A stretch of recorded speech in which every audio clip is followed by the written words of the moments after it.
Всем привет! Вы на канале Русский ежедневник. А это значит, пришло время узнать что-то новое и интересное. Сегодня мы поговорим о том, почему после победы во Второй мировой войне Советский Союз забрал себе именно Кёнигсберг, а не какой-либо другой немецкий город.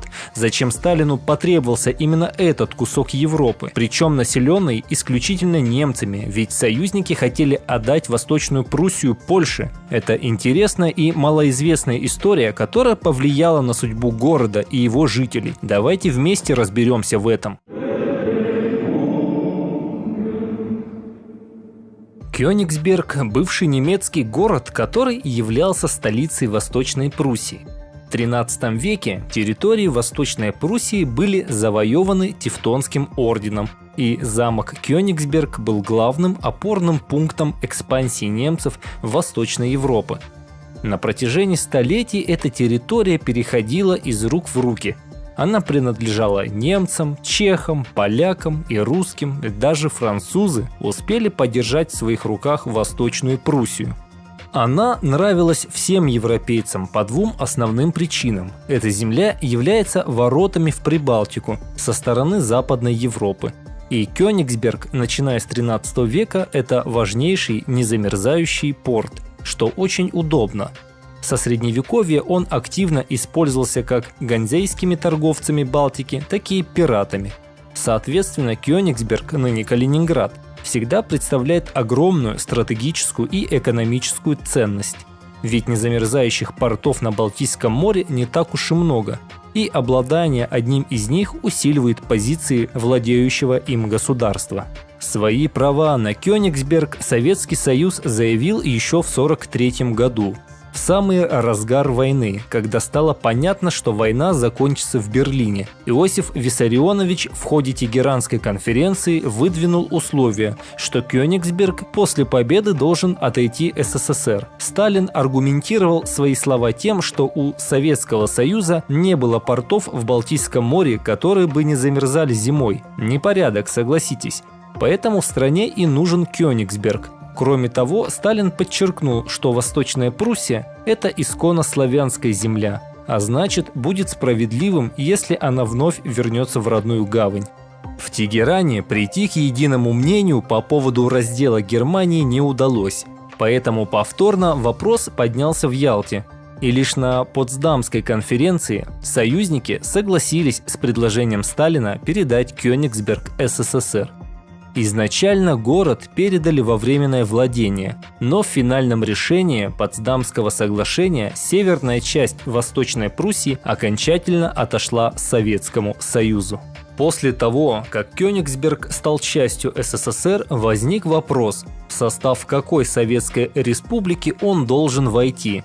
Логичнее было бы включить Кёнигсберг в состав Литовской ССР, ведь коренными жителями Восточной Пруссии были балты, то есть пруссы. Поэтому в конце 1945 года Сталин в ходе беседы с первым секретарем Коммунистической партии Литвы предложил отдать им город. Но литовцы от предложения отказались. Следующим претендентом на владение прусской столицей стала Белоруссия. Руководство республики попросило у Сталина, чтобы тот присоединил Кёнигсберг к БССР. Благодаря этому сегодня у белорусов появился бы выход к морю. Оставалось только соединить новую область с Белоруссией за счет Литвы. Иосиф Виссарионович даже дал согласие, но вмешалось руководство Литовской ССР, которое такое положение дел не устраивало. В итоге литовцы и сами не захотели Кёнигсберг, и белорусам его не дали. Тогда Сталин и решил оставить город за РСФСР. После войны была организована Кёнигсбергская область, а когда умер всесоюзный староста Михаил Калинин, город переименовали в Калининград. Но что же случилось с населением города? Хоть большинство местных и успело убежать с бывшей прусской столицы, осталось в городе более 60 тысяч немцев. Примерно такое же количество проживало и в близлежащих селах и небольших городах. Поскольку Калининград приходилось восстанавливать из руин, городу были просто необходимы рабочие руки, и тут им пригодились местные. Затем, за редким исключением, были депортированы в Германию в течение 2 лет после окончания войны. Лишь некоторые специалисты оставались в Калининграде до 1949 года, но и они были вынуждены уехать. Сделано это было для того, чтобы в дальнейшем не допустить в Калининграде сепаратистских настроений. Замечу, что после войны массовая депортация немцев состоялась не только из Советского Союза, но также из Польши, Чехословакии, Югославии и Венгрии.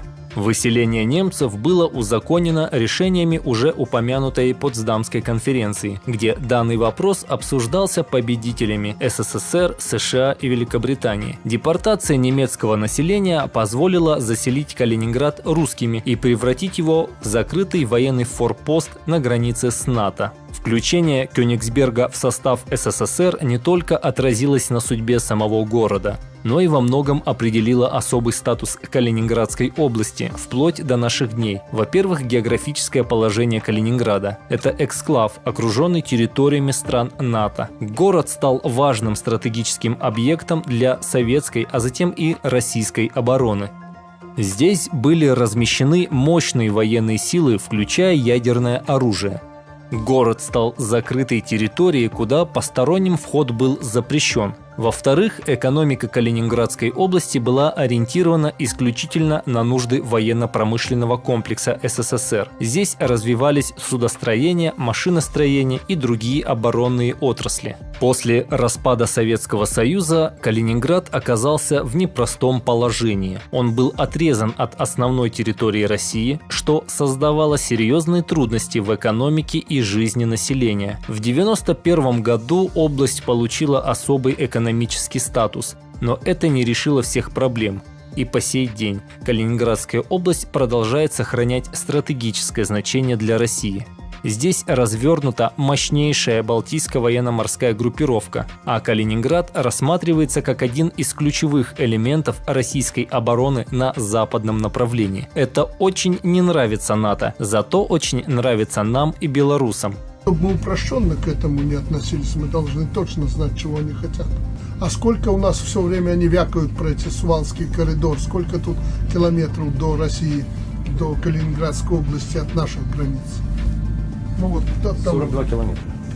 Напрямую если, 42. если по прямой, а если по границе, около 90. Практически ничего. Зря они себя так ведут. Соответственно, и безопасности этого региона постоянно уделяется особое внимание. Надеюсь, видео было вам интересно. С вас лайк и подписка. До новых встреч!